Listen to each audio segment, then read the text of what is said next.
Good morning, ladies and gentlemen. It is my distinct honor and privilege to welcome you to Submarine Base New London and the commissioning of USS Iowa.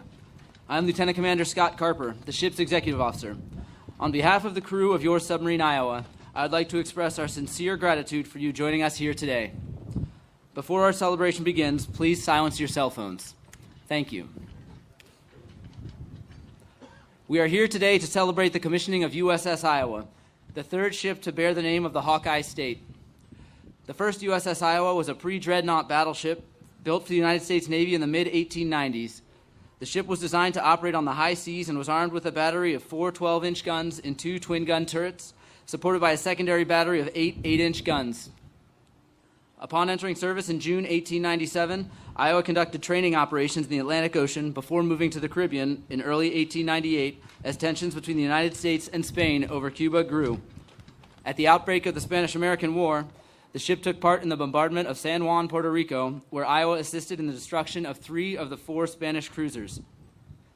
Iowa was modernized between 1908 and 1910. She thereafter served as a training ship for naval midshipmen from the United States Naval Academy and for naval militia crews.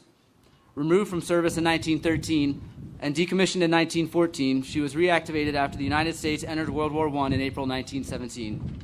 She was decommissioned again in 1919. The second commissioned USS Iowa, BB-61, was the lead ship of her class.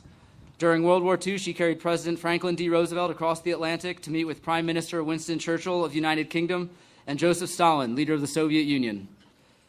When transferred to the Pacific Fleet in 1944, Iowa shelled beachheads at Kwajalein and Eniwetok in advance of Allied amphibious landings and screened aircraft carriers operating in the Marshall Islands.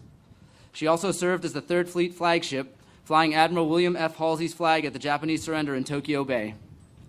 During the Korean War, Iowa was involved in raids on the North Korean coast, where she earned the nickname the Gray Ghost.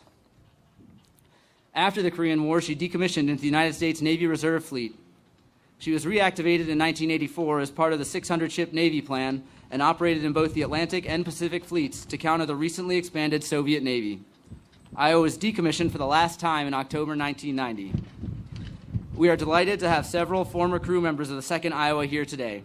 Gentlemen, please stand and be recognized.